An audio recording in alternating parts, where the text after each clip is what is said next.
We get so much wrong in our lives, so many frustrations, so much confusion, disorientation comes from misidentification. Oh, Danny boy. Oh, Danny boy. Kapow, kapow. We're back with another reflection on the Daily Vedantic. Why does that song get stuck in my head? When I sit down here, I think of Chumbawamba. What is that? I Get Knocked Down. It's the name of the song. But specifically, the chorus of Oh, Danny boy. Maybe it's because this philosophy is so helpful when we do get knocked down. I'm not sure, but I think about it often. And wherever we invest our thought flow, those thoughts get stronger and stronger. So, little note of caution. If you don't want to get that type of association with a place, don't start singing a song a couple times in a row, or else you can never shake it. Anyhow, today's reflection has nothing to do with those things. It has to do with something that I've been thinking a lot about lately, and that is we all need ideals in our life. And in many ways, you could summarize the ideal within Vedanta as identification. Don't get me wrong, there are a number of ideals within the philosophy of Vedanta. In fact, another way of describing Vedanta is Sanatana Dharma, which means eternal principles or eternal ideals. So there are a number of them. But one of the paramount ideals within Vedanta, and one of the most practical, ones that you can practice right when you shut this off, right when you go about your day, right when you interact with the next person. And that ideal is that the ideal within Vedanta is identification. Identifying with that other person that you're about to interact with. Identifying with your true capital S self. Identifying with everyone within the four walls of your home. Then moving towards an ever-increasing ring of identification to your neighborhood, city, state, region, country. All human beings, all living beings. But then coming back to where you might be today, which is just trying to identify with the person you're about to interact with. A significant other, a spouse, a close friend. The ideal is identification. The ideal is proper identification. Which, said another way, we get so much wrong in our lives. So many things go wrong.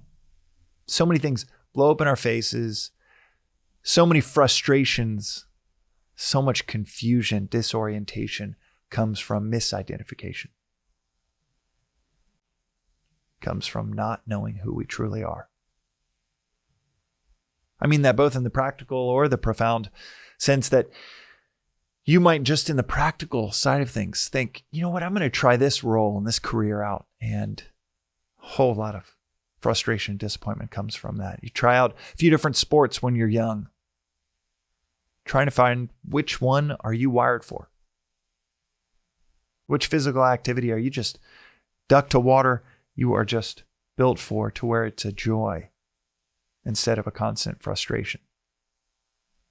You see, if we apply ourselves to that misidentification, if we never get that identification right, whether it's the sport, whether it's the career, or anything and everything in between, and you get that wrong, it's constant frustration, constant disappointment. You never find a groove where the universe is just pulling you along. That's on the practical side of things. And that is, in my view, an extremely valuable reflection just on the practical side of things. Do we have a proper identification of who we are?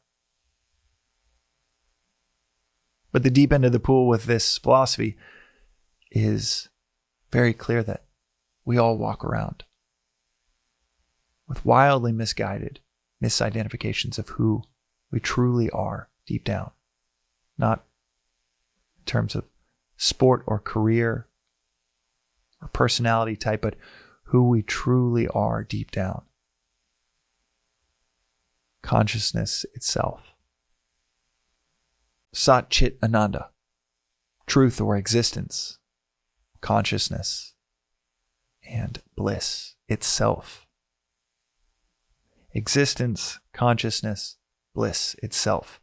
That is what the Vedas, the Upanishads, this philosophy says. That is the deep end of the pool. It won't make sense the first 5 dozen times you hear it. But this philosophy is so clear that you can just leave certain things on the shelf if it doesn't make sense. Being existence itself. That is not something that the rational mind clings to when it first hears it. But that is what this philosophy tells us we are at our core. Not an object of existence. Not even a perceiver of existence. But existence itself. Caught up in the most divine, epic, cosmic misidentification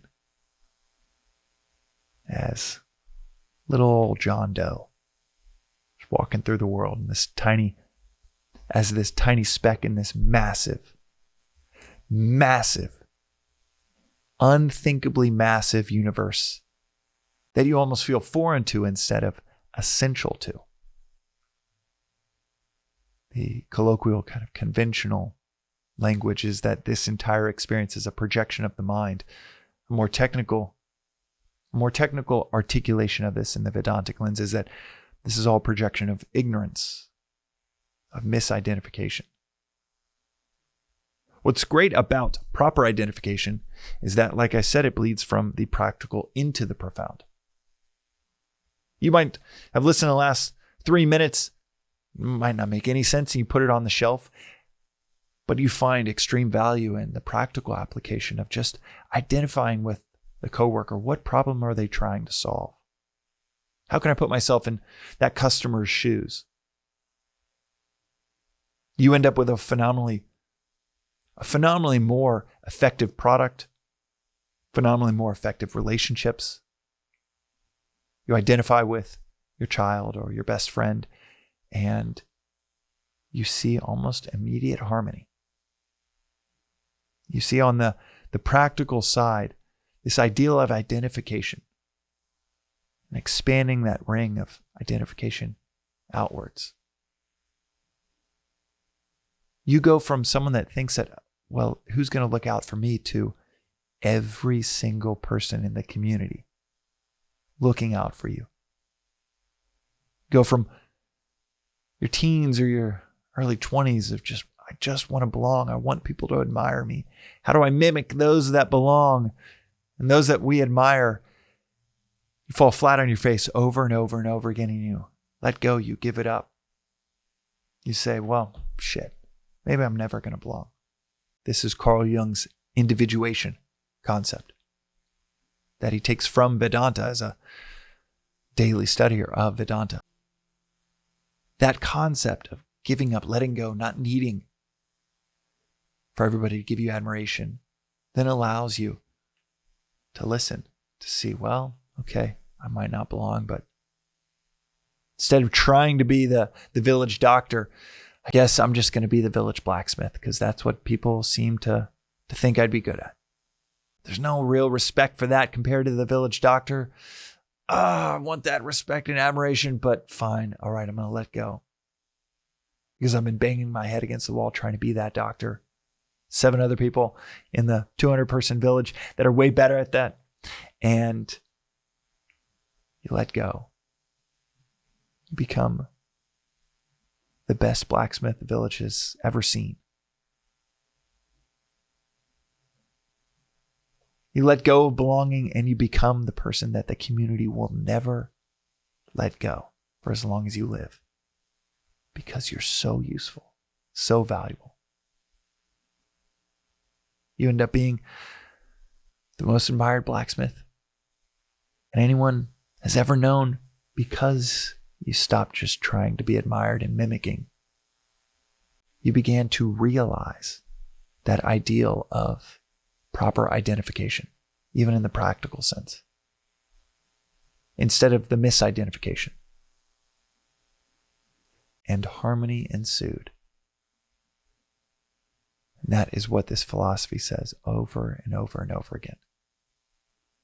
Highly recommend that if you've listened to a few of these, that you check out Vedanta Treatise, Swami's book.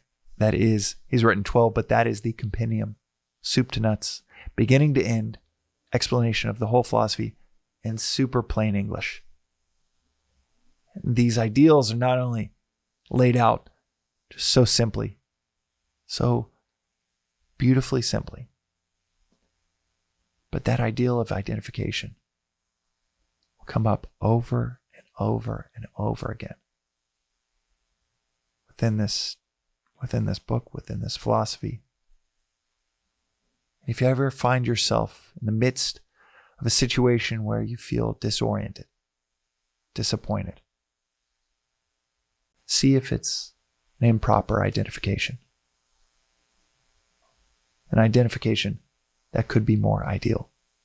And then you can see on the other side of that inquiry within, you can see for yourself, kick the tires, don't take anyone else's word for it, but just see if this ends up being true for you, that with that proper identification, you can see if harmony ensues. That's today's reflection on the Daily Vedantic. We'll see you next time.